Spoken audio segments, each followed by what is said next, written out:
का मित्तल है, क्योंकि जैसे कहीं बहुत ज्यादा किताबें चलती है मित्तल, कुमार मित्तल ना। तो कुमार मित्तल में क्या है कि पहला चैप्टर यहाँ तक बताते हैं, इसके बाद अगला चैप्टर जिसका हम नाम देते हैं गॉस की वर्मी। ठीक है, तो अगले चैप्टर की बात करते हैं, चैप्टर हम लोग के अगला पार्ट की बात करते हैं।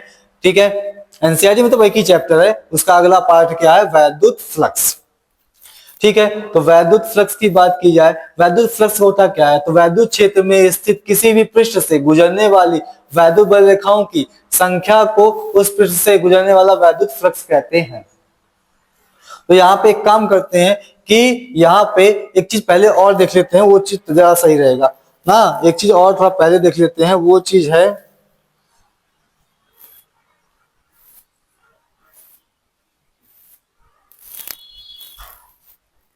ये रहा वैद्युत क्षेत्र रेखाएं। ठीक है, तो वैद्युत क्षेत्र रेखाएं, वैद्युत क्षेत्र रेखाएं। ठीक है, तो वैद्युत क्षेत्र रेखाएं क्या है, वैद्युत क्षेत्र रेखाएं वैद्युत क्षेत्र में वह काल्पनिक वक्र है जिसके किसी बिंदु पर स्पर्श रेखा की, जिसके किसी बिंदु पर स्पर्श रेखा जो होती है, स्पर्श रेखा वो तीव्रता की दिशा बताती है। कहने का मतलब कि अगर वैद्युत क्षेत्र रेखा की बात किया तो ऐसी रेखा होगी जिसके किसी भी बिंदु पर, मान लो हमने इस बिंदु पर स्पर्श रेखा खींची, तो ये स्पर्श रेखा की दिशा है, ये बताएगी यहाँ के वैद्युत क्षेत्र की दिशा। इस बिंदु पर क्या खींचे, स्पर्श रेखा, तो यहाँ के वैद्युत क्षेत्र की दिशा को हमको बतलाएगा ये। ठीक है, और ये क्या होती है, धन से निकलकर ऋण की ओर समाप्त होती है, मतलब ऋण में प्रवेश करती है। कहने का मतलब क्या, अगर एक आवेश हमारा धन है, एक आवेश हमारा क्या है, ऋण है, जैसे कि देख लीजिए, धन से निकलेगी ऋण में क्या करी है, प्रवेश की, धन से निकली ऋण में क्या की है, प्रवेश की है। ठीक है, लेकिन अगर एक दोनों दो आवेश ना हो, एक आवेश सिर्फ सिंगल धन है, तो रेखाएं बाहर की तरफ निकलेंगी, और सिर्फ ऋण है तो रेखाएं अंदर की ओर वापस आएंगी। लेकिन दोनों धन हो गए तो रेखाएं ऐसे चलेंगी दूर की ओर। तो एक प्रकार से यहाँ पे ये भी बात समझ आएगी, ये फैलना चाह रही है, मतलब धन में क्या होता है, प्रतिकर्षण, ये सिकुड़ना चाह रही है, मतलब धन ऋण में क्या होता है, आकर्षण, और एक दूसरे को कभी भी काटती नहीं है। ठीक है, कभी भी काटेंगे नहीं। काटने की वजह क्या है, ना काटने की वजह, क्योंकि अगर यहाँ पे काटती है तो यहाँ पे इसकी इस रेखा के हिसाब से वैद्युत क्षेत्र की तरफ आएगा, इसके हिसाब से इधर की तरफ आएगा, तो वैद्युत क्षेत्र की दो दिशाएं हो जाएंगी, जो कि कभी ऐसा होता नहीं है, इसे काटती नहीं है। अगला ये बंद वक्र नहीं बनती, आप देख लीजिए बंद वक्र कहाँ बन रहा है, यहाँ से निकली यहाँ पहुंची, घूम के थोड़ी आई है, यहाँ से भी निकली यहाँ गई, यहाँ से भी यहाँ निकली है, खत्म हो जा रही है, इसलिए बंद वक्र नहीं बनाती। और हाँ, जहाँ पे रेखा है सघन, सघन का मतलब जहाँ पे बहुत पास पास होंगी वहां पे वैद्युत क्षेत्र प्रबल होगा, जहाँ पे दूर विरल होंगी, दूर दूर होंगी, वहां पे क्या होगा, दुर्बल वैद्युत क्षेत्र होगा। अब आते हैं हम अपने टॉपिक, मेन टॉपिक पे, जो क्या था, जो था वैद्युत फ्लक्स। ठीक है, अब इसको समझते हैं और बेहतर ढंग से। तो यहाँ पे वैद्युत फ्लक्स क्या है, वैद्युत फ्लक्स क्या है, वैद्युत फ्लक्स क्या है, वैद्युत क्षेत्र में स्थित किसी पृष्ठ से गुजरने वाली विद्युत बल रेखाओं की संख्या को उस पृष्ठ से बहने वाला या गुजरने वाला वैद्युत फ्लक्स कहते हैं। ठीक है, तो वैद्युत क्षेत्र में कोई पृष्ठ रख दिया जाए, उस पृष्ठ से जितनी भी वैद्युत बल रेखाएं गुजरेंगी, जितनी भी वैद्युत बल रेखाएं गुजरेंगी, उसे क्या बोलेंगे, उस पृष्ठ का वैद्युत फ्लक्स कहते हैं। ठीक है, जैसे कि अगर मान लो कि यहाँ जितनी जगह, मान लो कि कहीं वैद्युत क्षेत्र में कोई पृष्ठ रखा गया, उससे जितनी ज्यादा रेखाएं निकलेंगी, समझ लीजिए उसका वैद्युत फ्लक्स उतना ही ज्यादा, जितनी कम रेखाएं उससे गुजरेंगी उतना उसका वैद्युत फ्लक्स कम है।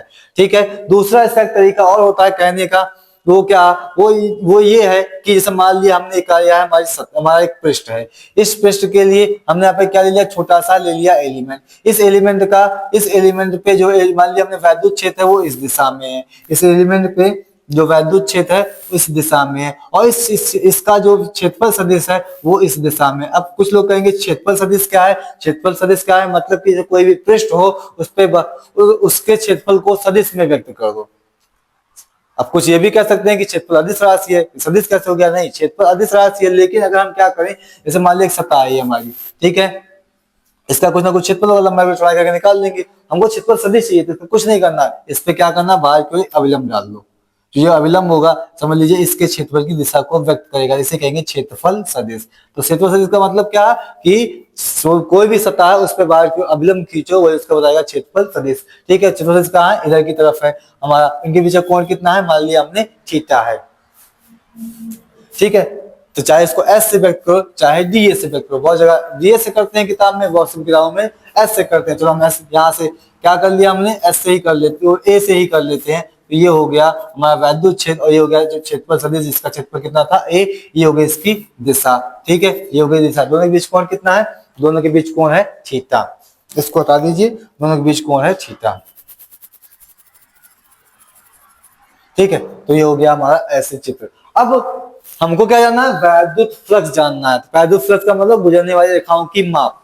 सूत्र चाहिए तो क्या करना है कि जैसे हमने यहाँ पे अवयव लिया, इसका क्षेत्रफल से इधर की तरफ आया, वैद्युत क्षेत्र कहाँ आया? इस दिशा में आया, दोनों के बीच का कोण थीटा तो है ही। अब हमको चाहिए क्या? वैद्युत फ्लक्स। तो क्योंकि छोटा सा एलिमेंट लिया, इसका क्षेत्रफल सदिश भी क्या होगा? उसका जो फ्लक्स भी होगा छोटा सा होगा, स्मॉल होगा। उसे क्या दिखाते हैं? डी से दिखाते हैं। डी फाइव बराबर क्या होगा? डी फाइव बराबर होगा क्या कि ये हो जाएगा E vector dot D S. मतलब कि इसका फ्लक्स जो होगा वो इससे गुजरने वाला वैद्युत क्षेत्र का इसके क्षेत्रफल से डॉट वेक्टर ही होगा, अदिश गुणनफल ही होगा। तो वही आ गया फाइव बराबर ई डॉट डी एस। हाँ, पूरे सतह का चाहिए तो क्या करो? इंटीग्रेशन को, डी फाइव का इंटीग्रेशन क्या आएगा? फाइव, तो इंटीग्रेशन आ गया क्या? E dot D S. ठीक है, या फिर डी एस लिखो चाहे लिखो, फाइव बराबर इंटीग्रेशन ई डॉट, अगर क्षेत्रफल ए से लिख रहे हो तो डी ए आ गया। ये आ गया इसका फॉर्मूला। ठीक है, वही लिखा है फाइव बराबर इंटीग्रेशन ई डॉट ए, या फिर हाँ E dot A. E dot A का मतलब E D A cos theta. अब यहाँ पे मात्रक की बात की जाए, इसका मात्रक होता है न्यूटन मीटर स्क्वायर पर कूलाम।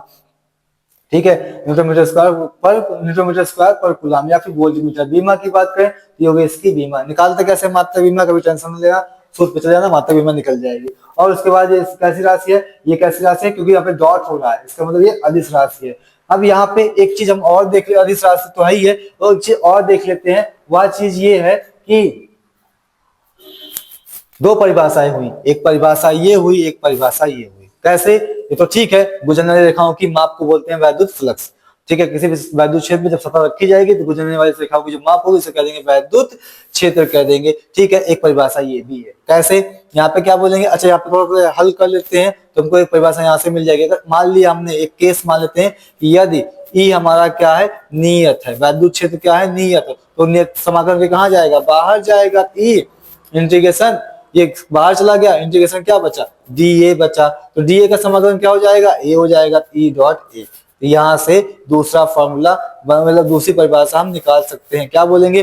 जब कोई क्षेत्रफल, जो कोई पृष्ठ जिसका क्षेत्रफल ए है, वैद्युत क्षेत्र ई में रखा जाएगा तो उसका वैद्युत फ्लक्स क्या होगा? E dot A.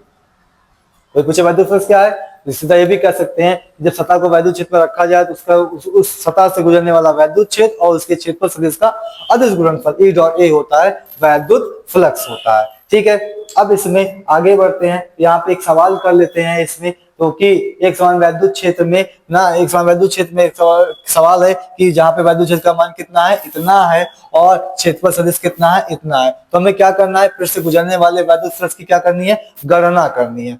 गणना करनी है तो फाइव बराबर क्या होता है? E dot A. तो अभी लिखा हमने ई, ये लिखा ए। अब ध्यान देना, डॉट करने चल रहे हैं। डॉट प्रोडक्ट क्या होता है? कक्षा 11 में आप पढ़े होंगे कि ए डॉट बी का मतलब क्या होता है? A B cos theta. एक तरीका और होता है जब घटक में दिया जाए, आई जे के कैप में दिया जाए। आई जे के पता होगा ना कि एक्स अक्ष में एकांक सदिश क्या होता है? आई कैप। वाई अक्ष में क्या होता है? जे कैप। और जेड अक्ष में क्या होता है? के कैप। तो आई जे के में लिखा जाएगा तो क्या करेंगे? आई वाले का गुणा आई वाले से, जे वाले का जे वाले से, के वाले का के से। मतलब कि इसको हम ऐसे लिख सकते हैं, 0 आई कैप, 0 जे कैप, -4 के कैप। तो अब आई वाले का गुणा आई में, जे वाले का गुणा जे में, के वाले का गुणा के में। तो 2 गुणे 0 हो गया 0, 3 गुणे 0 0 हो गया। के वाले में माइनस 4 4 4 चौक कितना है? -4 कितना आ गया? 16। ये आ गया 16 वोल्ट मीटर। ठीक है, अब आगे अगर आगे बढ़ते हैं तो इसमें एक चीज और, हाँ, ये एक सवाल और है कि एक समान वैद्युत क्षेत्र में यहाँ पे वैद्युत क्षेत्र की तीव्रता कितनी है? इतनी है। वाई जेड तल के समांतर एक इतने क्षेत्रफल वाला एक आयताकार पृष्ठ से संबद्ध वैद्युत फ्लक्स ज्ञात करना है। सवाल के बाद फिर से समझे कि एक समान वैद्युत क्षेत्र है इतना, जिसका मान है इतना। उस वैद्युत क्षेत्र में एक्स, जहाँ पे वैद्युत क्षेत्र इतना है, उसी यहाँ पे एक्स वाई, तो वाई जेड तल में इतने क्षेत्रफल का एक क्या रखा गया? आयताकार पृष्ठ रखा गया है। तो उससे संबंध निकालना है वैद्युत फ्लक्स। कुछ समझिए ऐसे। ठीक है, वाईजेड तल, तो अगर ये मान लीजिए हमारा वाई अक्ष है, ये जेड अक्ष है, इसी के समांतर, मतलब ये वाई जेड तल में रखा गया है।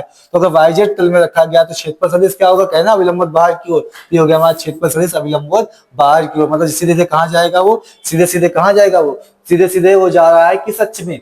देखो ये अगर हम मान लेते हैं हमारा वाई है, ये हमारा एक्स है, तो ये वाई है, ये हमारा जेड है, और सामने वाला क्या है, एक्स। ऐसे है, ऐसे, एक मिनट, ये वाई, ये हमारा हो गया, उंगली हो गई जेड अक्ष, ये होगी वाई अक्ष, ठीक है। एक्स अक्ष कहाँ होगा, एक्स अक्ष होगा बिल्कुल सामने ऐसे, ठीक है। तो वाई और जेड इसी में रखा है हमारा, इसी वाई जेड तल के क्या रखा है, समांतर। वाई जेड तल के क्या रखा है, वाई जेड तल के समांतर। तो ये हो गया वाई, ये हो गया जेड, इसी के समांतर रखा है।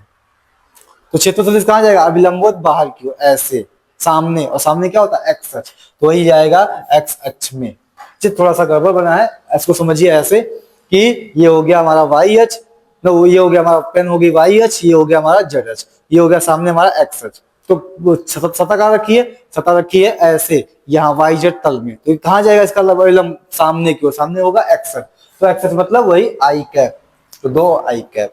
और ये इसका मान तो सीधे हमको दिया ही गया था, इसका मान कितना दिया गया, ये दिया गया है। तो अब क्या करेंगे, फाई निकालना है। तो फाई बराबर क्या, फाई बराबर ई डॉट ए, ई का मान कितना साफ साफ दिया, 1.2 आई कैप प्लस 1.6 जे कैप, उसके बाद और ए निकालें कितना, ये रहा 0.2 आई कैप। तो ये हो गया डॉट 0.2 आई कैप। तो आई वाले का गुणा आई में, तो 1.2 गुणे 0.2, तो कितना आ गया, ये आ गया 0.24, ठीक है, न्यूटन मीटर स्क्वायर पर कूलम, ठीक है, 0.24। अब आगे आगे हमारा है एक अगला सवाल कि 10 सेंटीमीटर भुजा वाले वर्ग के केंद्र से 5 सेंटीमीटर ऊपर इतने कूलम का आवेश रखा गया है। इस वर्ग से गुजरने वाला वैद्युत फ्लक्स का परिमाण, वैद्युत फ्लक्स का क्या करना है, परिमाण ज्ञात करना है। इस सवाल को अभी थोड़ा सा रुक जाते हैं, क्योंकि ये सवाल होगा गॉस से, तो अभी गॉस तो पहले देख लेते हैं, फिर सवाल को करते हैं, ठीक है। तो आगे आता है हमारा अगला टॉपिक,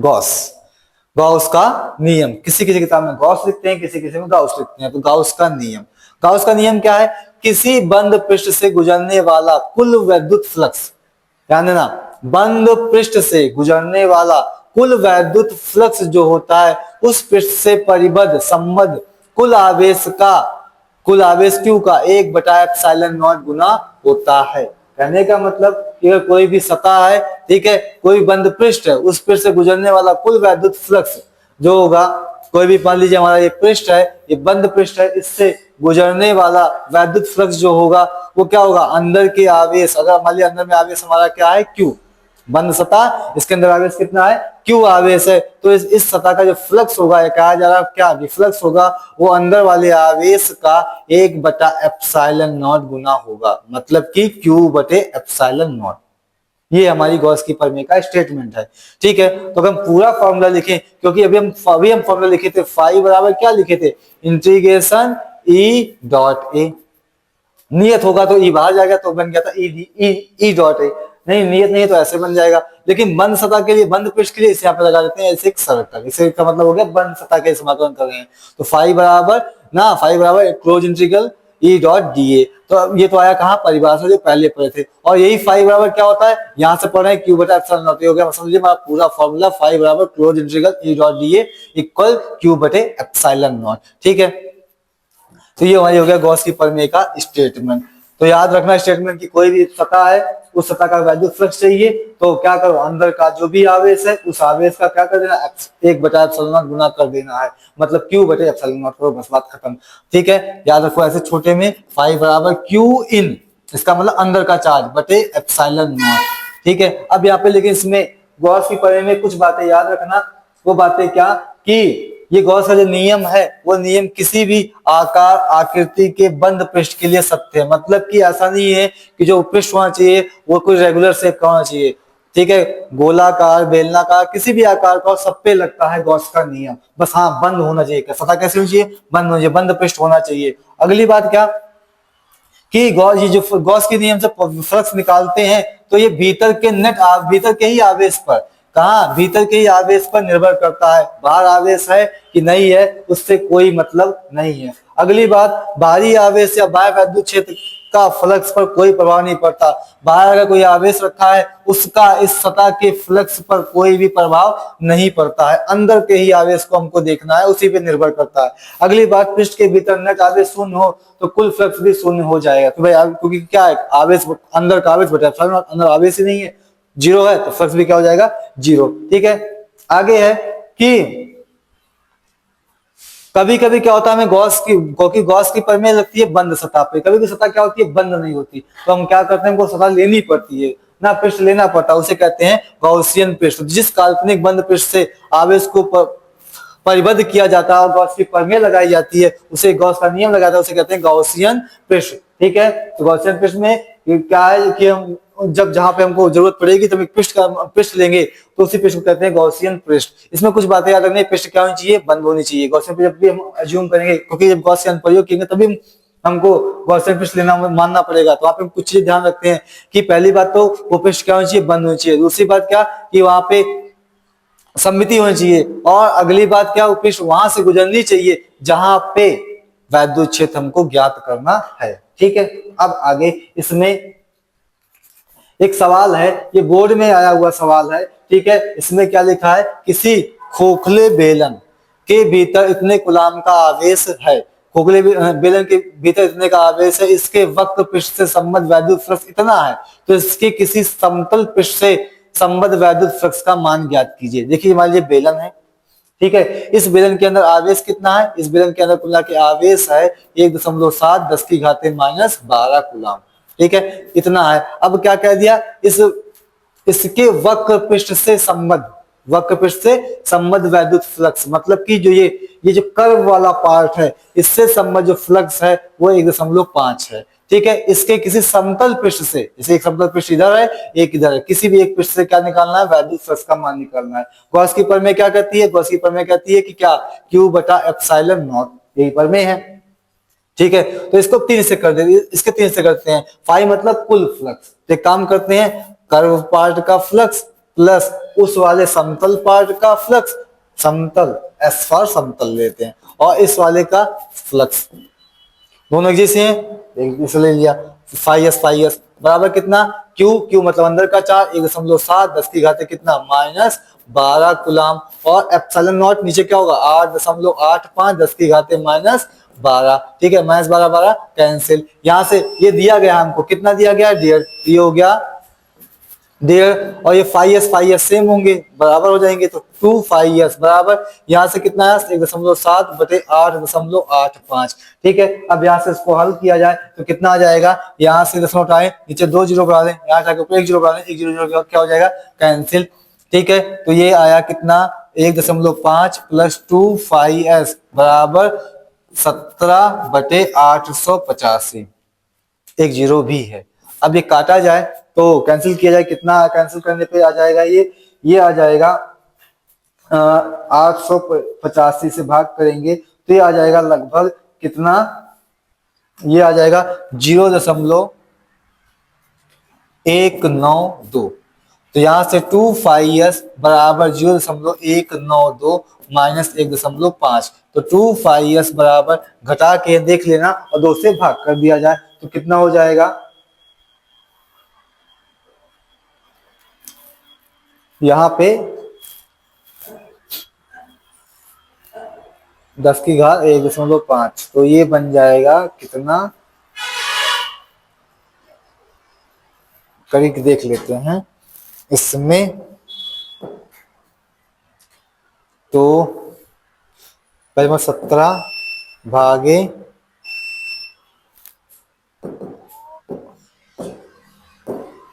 ठीक है, एक मिनट हमने कुछ गड़बड़ी की है क्या,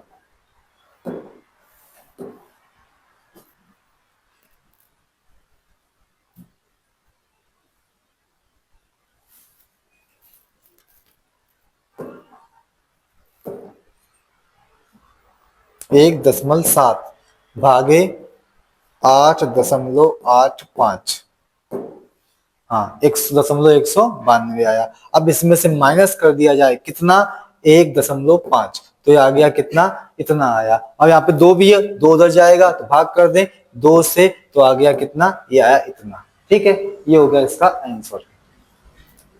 आगे अगला क्वेश्चन है ये कि S1 S2 दो संकेंद्रीय खोखले गोले हैं। ठीक है, संकेंद्रीय खोखले गोले के आवेश कितना है, यहाँ पे Q है, यहाँ पे 3Q है। तो S1 और S2 से संबंध वैद्युत फ्लक्स का अनुपात ज्ञात कीजिए। पहला नंबर S1 का फ्लक्स जानना है। ठीक है, किसका फ्लक्स जानना है, S1 का। S1 का फ्लक्स जानना है तो क्या हो जाएगा, S1 का फ्लक्स आ जाएगा क्या, अंदर का आवेश Q बटे एप्सिलॉन नॉट, बात थोड़ी मतलब है। S2 की बात की जाए तो फ्लक्स अगर हम निकालें सतह 2 का, इसका मतलब क्या है, इसके अंदर कितना आवेश है, 3 और यहाँ पे 1, मतलब 3 1 4 Q बटा एप्सिलॉन नॉट। ठीक है, ये है। अब क्या बोला, संबंध वैद्युत फ्लक्स का अनुपात ज्ञात कीजिए, दोनों को डिवाइड कर दो, तो डिवाइड करो कितना आएगा, ये 5 Q से Q एप्सिलॉन कटेगा तो कितना आएगा, 1:4 आ जाएगा। फिर आगे कह रहा है यदि S1 के भीतर परावैद्युत माध्यम रख दिया जाए तो S1 में बहने वाले वैद्युत फ्लक्स में क्या परिवर्तन होगा। ठीक है, अगर S1 के भीतर क्या रख दिया जाए, परावैद्युत माध्यम, यहाँ पे अगर परावैद्युत माध्यम रख दिया जाए जितना जो कि क्या है, मान लिया परावर्तन उसका कितना है K, तो वैद्युत फ्लक्स में क्या परिवर्तन होगा। अगर हम यहाँ पे परावैद्युत रख देते हैं तो हम याद करो कूलाम के नियम में कहते हैं माध्यम आएगा तो एप्सिलॉन नॉट बदल जाता है, क्या K लग जाता है परावैद्युतांक। तो इस वाले का जो फ्लक्स हो जाएगा, इस वाले का जो फ्लक्स हो जाएगा तो हो जाएगा Q बटे K एप्सिलॉन नॉट, मतलब K गुना कम हो जाएगा। ठीक है, अगला, एक घन के कोने पर बिंदु आवेश Q रखा गया है। घन के कोने पर, यहाँ घन के कोने पर मान लिया इस कोने पर रखा गया है, बिंदु आवेश Q रखा गया है। घन के संपूर्ण पृष्ठ से गुजरने वाला फ्लक्स ज्ञात करना है। अब ये समझिए कि ये घन के कोने पर है। ठीक है, मतलब इसका कुछ हिस्सा ही तो इसके अंदर होगा, बाकी हिस्सा तो बाहर होगा। समझिए कि दीवार के कोने पर, छत के कोने पर एक बड़ी सी गेंद रखी है, तो गेंद का कुछ हिस्सा अंदर होगा, बाकी बाहर होगा। हमें चाहिए क्या, फ्लक्स चाहिए, तो गॉस की प्रमेय क्या कहती है, अंदर का ही आवेश लिखो, अंदर कितना पार्ट है देखना पड़ेगा। इसको समझो कि इसको कवर करने के कितने घन लगेंगे, एक इस बगल लगेगा, एक इस बगल लगेगा, एक ऊपर और एक इधर ना, मतलब कुल आगे कैसे, एक यहाँ पे है तो एक ऊपर इधर से, एक उसके बगल, एक इसके बगल, ये हुए 4 और 4 आगे से, कुल मिला के 8 लगेंगे। तो कुल मिला के 8 घन मिलकर एक आवेश Q को कवर करेंगे। तो एक घन कितने करेगा, Q/8 को कवर करेगा। तो फ्लक्स कितना है, आवेश कितना, Q/8 बटे एप्सिलॉन नॉट, मतलब Q/8 एप्सिलॉन नॉट। ये हो गया फ्लक्स। हाँ, अगर कहता है एक सतह का निकालिए तो एक घन के एक फ्लक्स से गुजरने, घन के जैसे कि तो हो गया पूरा फ्लक्स। अब कह रहा है घन के एक फ्लक्स से गुजरने वाला, एक फ्लक्स से मतलब क्या, किसी भी एक सतह से। अब देखो इस वाले के समांतर जाएंगी रेखाएं, इस वाले के समांतर जाएंगी, इस वाले के समांतर 3 से जाना नहीं है। जो टोटल है कितने से गुजरेगा, सिर्फ 3 से। कौन कौन से 3 से, ये 3, एक इधर वाली भुजा, एक ये वाली, एक इस कोने वाली, एक नीचे वाली और एक पीछे वाली, तो 3 से ही जाने वाला है। तो ये है कि 3 सतह कुल 6 हैं, लेकिन 6 में से जा रहा है सिर्फ 3 से। 3 में से अगर इतना फ्लक्स जा रहा है तो 1 से कितना जाएगा, 3 से कर दिया गया भाग, तो आ गया इतना वैद्युत फ्लक्स। ठीक है, आगे अनंत लंबा, अगला एक डेरिवेशन है। डेरिवेशन क्या है, डेरिवेशन ये है जो ये गॉस के नियम का अनुप्रयोग है। तो गॉस क्या कहते हो, गाउस चाहे जो लिखो, गॉस के नियम का अनुप्रयोग, गाउस के नियम का अनुप्रयोग। ठीक है, अनंत लंबाई के एक समान आवेशी सीधे तार है। ठीक है, उसके कारण वैद्युत क्षेत्र की तीव्रता का व्यंजक ज्ञात कीजिए। ठीक है, तो एक मान लिया अनंत लंबाई का तार है। ठीक है, अनंत लंबाई का तार है, इससे क्या करना है, इस पे एक समान रूप से आवेश क्या है, वितरित है। इससे इसके कारण हमको r दूरी पर निकालना है क्या, वैद्युत क्षेत्र निकालना है।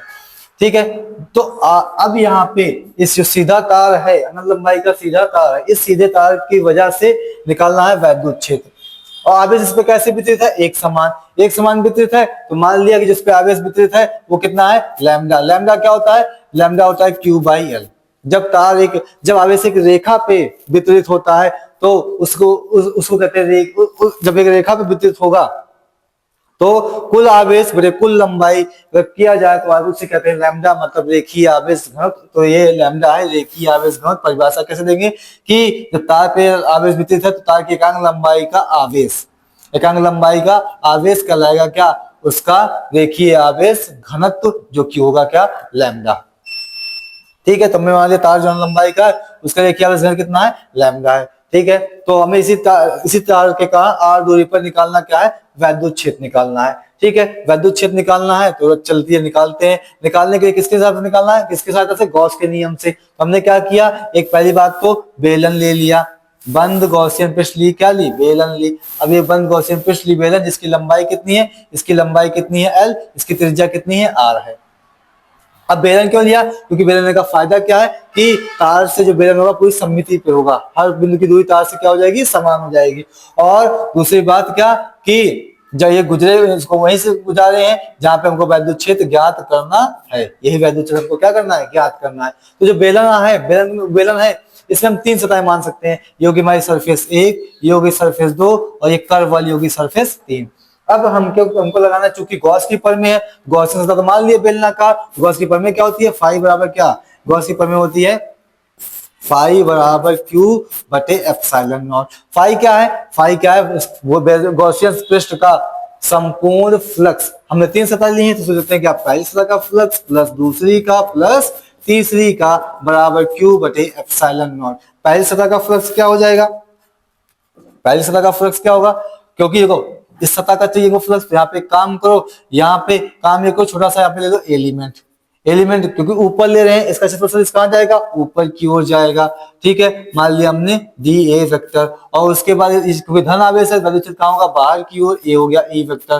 दोनों बीच का कोण कितना, 90। यहाँ भी वही कहानी होगी, यहाँ भी वही कहानी होगी कि यहाँ पे क्या लेंगे, यहाँ पे ले लिया हमने क्षेत्रफल सदिश। ठीक है, अभी ले लिया, क्षेत्रफल कहां होगा, नीचे की ओर डी ए वेक्टर, अविलंबोत बाहर की ओर। इसके कारण वैद्युत क्षेत्र कहां होगा, वो होगा अविलंबोत दूर की ओर। ठीक है, ये हो गया वैद्युत वेक्टर ई।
तो ये धन का आविष्कार वैद्युत क्षेत्र कहां होगा, वैद्युत क्षेत्र हो जाएगा बाहर की ओर, इधर की तरफ ई वेक्टर। कोण कितना दोनों के बीच का, 90 है। ठीक है, तो कोण हो गया 90। अब यहाँ पे समझिए ऐसे कि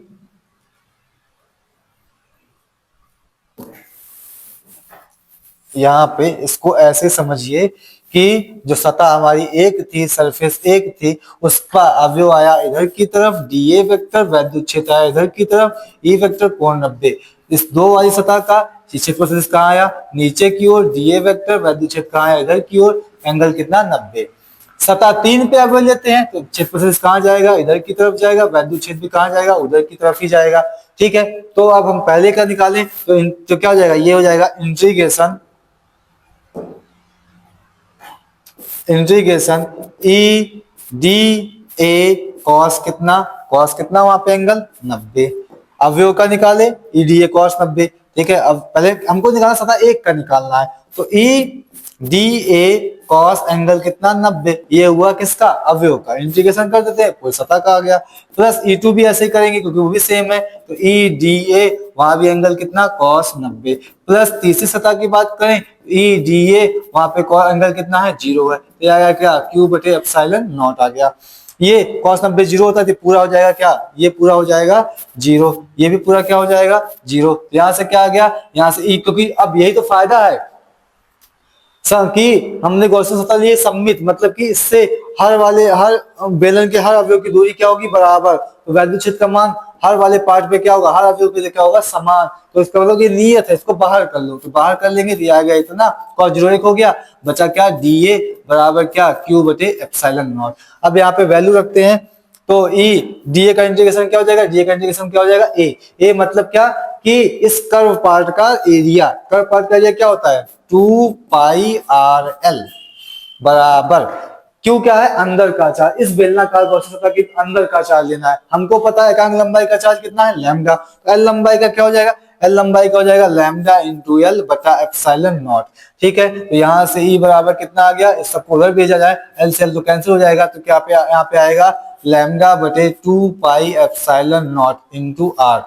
तो ई बराबर कितना आ गया, अगर हम दो से ऊपर से गुणा कर दें तो क्या आया, ऊपर आया 2, ये 2 लैम्डा बटे दो दूनी 4 pi lambda, 4 pi epsilon not into, एक मिनट साफ साफ लिखते हैं इसको, तो साफ साफ अगर लिखा जाए तो यहाँ पे बन जाएगा कितना, ये आया आर 2/2 से गुणा किए तो कितना बन गया, ये बन गया ई बराबर 2 लैम्डा बटे दो दूनी 4 pi epsilon not into R. ठीक है, तो ई बराबर ये क्या हो गया, ये हो गया सोचते हैं के, तो के यहां से लिख दो, ई बराबर 2 के लैम्डा बाई, ये पूरा के में चला गया, बच्चा कितना आर, 2 के लैम्डा बाई आर। ठीक है, चाहे ऐसे लिखो और चाहे ऐसे लिखो, ई बराबर वही चीज डायरेक्ट लिख दी गई है ना, यही चीज, ये कहा गया ए, यहाँ पे आया था हमारा, ये रहा 2 के मल्टीप्लाई करने के बाद lambda 2 pi epsilon nought into R. ठीक है, ग्राफ की बात करें तो ये हो गया आर, ये हो गया वैद्युत क्षेत्र, तो ग्राफ होता है इसका कुछ ऐसा। ठीक है, तो ये हो गया पहला अनुप्रयोग। इसके बाद है अनंत लंबाई की तार, इसमें एक सवाल आया है, बोर्ड में आया हुआ सवाल है ये। ठीक है, इसमें क्या कह रहा है कि एक तार है जिसपे लैम्डा कितना है, इतना है, 2 सेंटीमीटर की दूरी पर वैद्युत क्षेत्र की तीव्रता ज्ञात करनी है। तो सीधा इसका सूत्र क्या है, E बराबर 2 के लैम्डा बटे आर, तो 2 के का मान 9 10 की घाते 9, और लैम्डा कितना है, लैम्डा है 10 10 की घाते -8 बटे आर, दूरी कितनी 2 सेंटीमीटर, तो 2 10 की घाते -2, ये 2 से 2 कैंसिल, तो कितना आया, ये आ गया 9 9 1 10। ठीक है, 9 1 10, ये हो गया 10 की पावर 10, और ये ऊपर जाएगा, ये ऊपर जाएगा तो प्लस हो जाएगा, ये ऊपर जाने पे ये क्या हो जाएगा प्लस हो जाएगा, तो 9 1 10 2 12, और 8 घटाओगे तो कितना आ जाएगा 10 की घाते 4 न्यूटन पर कूलम। ठीक है, ये आ गया ई का फॉर्मूला की मान। अगला यहाँ पे है कि अनंत समतल आवेशित चादर के कारण वैद्युत क्षेत्र की तीव्रता, ये भी गॉस का अनुप्रयोग है, अनुप्रयोग नंबर ये है 2। ठीक है, इसको हम ऐसे देखते हैं कुछ दूसरे ढंग से कि हमारी ये क्या है, प्लेट है अनंत लंबाई की। ठीक है, ये प्लेट है, कैसी है हमारी प्लेट है अनंत लंबाई की, ये हो गई हमारी प्लेट।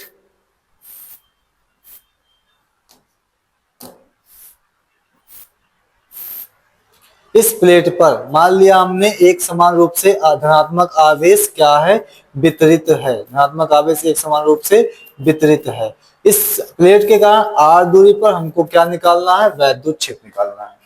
ठीक है, अब क्योंकि प्लेट है यहाँ आवेश क्या है सरफेस पे है, मतलब एक प्रकार से क्षेत्रफल पे है, तो इसका मान लिया पृष्ठीय आवेश घनत्व कितना है सिग्मा। सिग्मा क्या होता है, एकांक क्षेत्रफल में संचित आवेश या एकांक क्षेत्रफल का आवेश, सिग्मा बराबर क्यू बाई ए। तो सिग्मा हो गया पृष्ठीय आवेश घनत्व क्यू बाई ए, और ये भाई अनंत लंबाई की प्लेट है, इस पे एक समान रूप से आवेश वितरित है जिसके पृष्ठीय आवेश घनत्व कितना है सिग्मा। इससे ही आर दूरी पर निकालना क्या, हमको वैद्युत क्षेत्र निकालना है। तो हम क्या करेंगे, हम देखेंगे क्या गॉसियन, गॉस की प्रमेय लगाएंगे कि गॉस का अनुप्रयोग है, गॉस का अनुप्रयोग है तो गॉस की प्रमेय लगाएंगे। तो प्रमेय लगाने के लिए क्या करेंगे, यहाँ पे हम मान लेंगे बेलनाकार, यहाँ पे मान लेंगे गॉसियन पृष्ठ, जो कि यहाँ फिर से मान लेंगे बेलनाकार कुछ इस तरह से,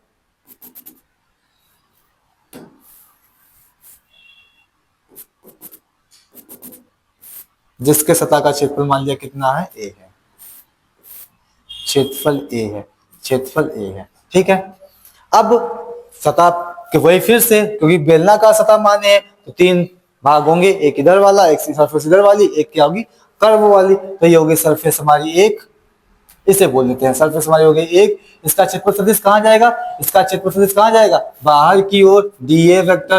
वैद्युत क्षेत्र भी कहाँ जाएगा, बाहर की, वैद्युत क्षेत्र भी कहाँ जाएगा, बाहर की ओर, ई वेक्टर। इसका क्षेत्रफल सदिश कहाँ जाएगा, बाहर की ओर, डीए वेक्टर। वैद्युत क्षेत्र भी कहाँ जाएगा, बाहर की ओर। इस वाले का क्षेत्रफल सदिश कहाँ जाएगा, ऊपर की ओर। और वैद्युत क्षेत्र कहाँ जाएगा, इधर की तरफ। एंगल कितना आ गया, 90।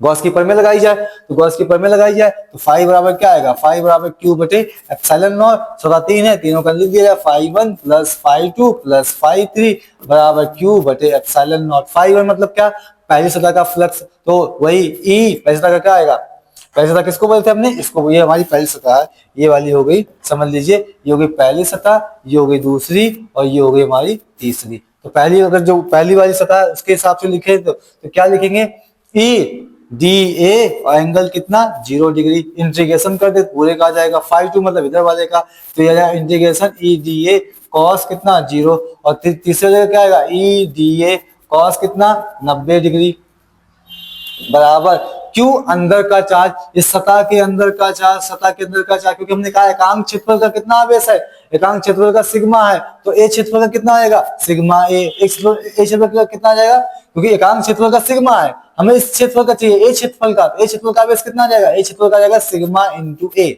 बटे क्या, एप्सिलॉन नॉट।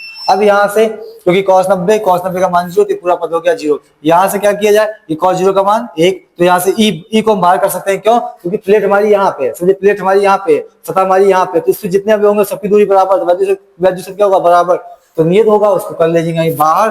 तो इंटीग्रेशन ई डी ए, ये भी क्या गया, ई इंटीग्रेशन डी ए बराबर कितना, सिग्मा ए बटे एप्सिलॉन नॉट। तो यहाँ से कितना आ गया, डी ए का समाकलन ए, तो ई ए, और ये भी हो गया ई ए बराबर सिग्मा ए बटे एप्सिलॉन नॉट, मतलब 2 ई ए बराबर सिग्मा ए बटे एप्सिलॉन नॉट। ए से कैंसिल, तो 2 ई बराबर सिग्मा बटे एप्सिलॉन नॉट। तो यहाँ से ई बराबर क्या आ जाएगा, सिग्मा बटे 2 एप्सिलॉन नॉट।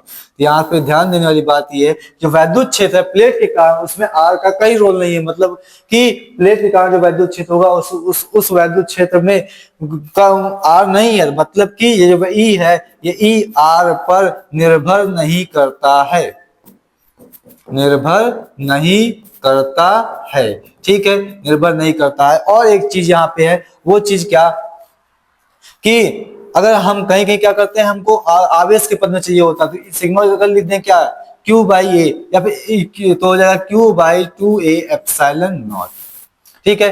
हाँ, अगर प्लेट हमारी कह दी जाए चालक प्लेट है, चालक प्लेट है तो इसका मतलब कि आप इलेक्ट्रॉन मूव कर सकते हैं, चालक प्लेट होगी तो आवेश दोगे तो यहाँ भी रहेंगे, यहाँ भी रहेंगे, प्लस एक ही प्लेट दो सतह बन जाएगी, एक इधर की एक इधर की, तो जब दो बन जाएंगी तब आ जाता है वैद्युत क्षेत्र क्या, यही 2 से गुणा करेंगे, यहाँ पे 2 से गुणा करेंगे, 2 से 2 कटेगा, तो सी बराबर आएगा ई बराबर सिग्मा बटे एप्सिलॉन नॉट, ठीक है। ये हो गया दूसरा अनुप्रयोग। इसके बाद है गॉस की प्रमेय का, ठीक है। जैसे मान लीजिए एक सवाल इस पे, इससे पहले हम एक सवाल देख लेते हैं। सवाल ये है कि 2 बड़ी धात्विक प्लेटें एक दूसरे के निकट समांतर रखी गई हैं, तो ठीक है, अब इन पे आवेश क्या है, बराबर है, एक पे धन है, एक पे क्या है, ऋण है। तो हमसे कह रहा है कि आवेश घनत्व अगर इतना हो तो प्लेटों के बीच में, प्लेटों के बाहर वैद्युत क्षेत्र की तीव्रता ज्ञात कीजिए। अब अगर हम प्लेटों के बाहर की बात करें तो इस पे आवेश क्या है, धन है, इस पे आवेश क्या है, ऋण। अब आवेश का मान कितना होता है, आवेश का मान होता है, आवेश का मान सिग्मा बाई, अगर आवेश का मान वैद्युत प्लेट के कारण वैद्युत क्षेत्र की तीव्रता सिग्मा बटे एप्सिलॉन नॉट। एक तो ये हुआ मान। दिशा की बात की जाए, धन प्लेट के कारण कहाँ होता है, बाहर की ओर, ऋण प्लेट के कारण कहाँ होता है, अंदर की ओर, तो धन प्लेट के कारण बाहर की ओर, उतना ही सिग्मा बटे 2 एप्सिलॉन नॉट, सिग्मा बटे 2 एप्सिलॉन नॉट। ऋण के कारण कहाँ होगा, अंदर, सिग्मा बटे 2 एप्सिलॉन नॉट। नेट क्या आ गया, 0, वैसे इधर भी क्या हो गया, 0। अंदर की बात की जाए, धन के कारण होगा बाहर की ओर, ऋण के कारण कहाँ होगा, उसी की ओर, तो इसका मतलब दोनों एक दिशा में आ गए। ये कितना होगा, सिग्मा बटे 2 एप्सिलॉन नॉट। ये क्या होगा, ऋण के कारण अंदर की ओर, इसका मान कितना होगा, सिग्मा बटे 2 एप्सिलॉन नॉट। ये सिग्मा बटे 2 एप्सिलॉन नॉट, सिग्मा बटे 2 एप्सिलॉन नॉट, सिग्मा बटे 2 एप्सिलॉन नॉट, दोनों को जोड़ दिया क्या आएगा, सिग्मा बटे एप्सिलॉन नॉट। ये हो गया हमारा आंसर, ठीक है। अब इसमें अगला है कि एक समान गोलीय कोष के कारण वैद्युत क्षेत्र की तीव्रता देखते हैं। ठीक है, एक समान गोलीय कोष के कारण वैद्युत क्षेत्र की तीव्रता देखते हैं। तो यहां पे हमने मान लिया कि हमारा एक क्या है, गोला है।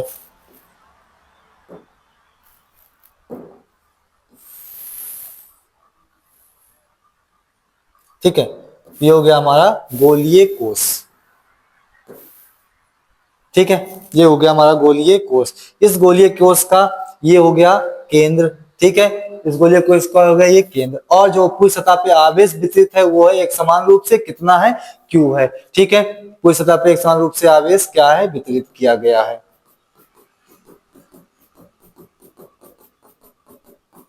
कुल मिला के आवेश कितना है, कुल मिला के आवेश है Q। ठीक है, इसकी त्रिज्या मान लेते कितनी है, त्रिज्या इसकी R है। ठीक है, अब हमें यहाँ पे निकालना है इसके कारण वैद्युत क्षेत्र की तीव्रता। ये भी गॉस का प्रयोग है, 3 प्रयोग है। पहला सीधे तार के कारण, दूसरा प्लेट के कारण, तीसरा गोलीय कोष के कारण। ठीक है, तो गोलीय कोष के कारण निकालना है। अब यहाँ पे क्योंकि गॉस की प्रमेय से निकालना है, तो पहली बात तो गॉसियन पृष्ठ मानना पड़ेगा। उसके पहले यहाँ पे समझ लीजिए 3 केस होते हैं। पहला केस किसके लिए, बाह्य बिंदु के लिए। किसके लिए, बाह्य बिंदु के लिए। तो बाह्य बिंदु के लिए की बात की जाए तो मान लेते हैं कि हमारा जो यहाँ पे बिंदु है वो बिंदु है यहाँ पे R दूरी पर, यहाँ निकालना है वैद्युत क्षेत्र। तो भाई हमें गॉसियन पृष्ठ लेना पड़ेगा, वो यहाँ से गुजरना चाहिए। तो क्या ले लेंगे, एक बड़ा गोला ले लेंगे। तो इस बड़े गोले के ऊपर लगा देते हैं गॉस की प्रमेय, Q बटा एप्सिलॉन नॉट, क्योंकि बड़ा गोला ही तो है, गोले में की सतह होगी, उसका फ्लक्स कितना होगा। अब यहाँ पर अवयव लेते हैं, क्षेत्र सदिश बाहर, पूरा सागर का वैद्युत क्षेत्र कहाँ, बाहर, दिशा क्या हो जाएगी, एक। इंटीग्रेशन E dA कॉस कितना 0 बराबर Q बटा एप्सिलॉन नॉट। तो यहाँ से क्योंकि इसके केंद्र से हर एक अवयव की दूरी बराबर, E क्या होगा, बराबर E को कर लेते हैं बाहर, तो E गया बाहर, इंटीग्रेशन dA कॉस 0 का मान हो गया 1 बराबर क्या, Q बटे एप्सिलॉन नॉट। अंदर आवेश कितना है, इसके अंदर आवेश कितना, जितना गोले पे Q है, तो इसलिए आ गया Q। dA का इंटीग्रेशन क्या हो जाएगा A, तो E dA ये आ गया Q बटा एप्सिलॉन नॉट। ठीक है, अब एक काम करते हैं कि इसका अगर हम क्षेत्रफल लिख देते हैं तो क्या आता है, गोले का क्षेत्रफल। गोले का क्षेत्रफल होता है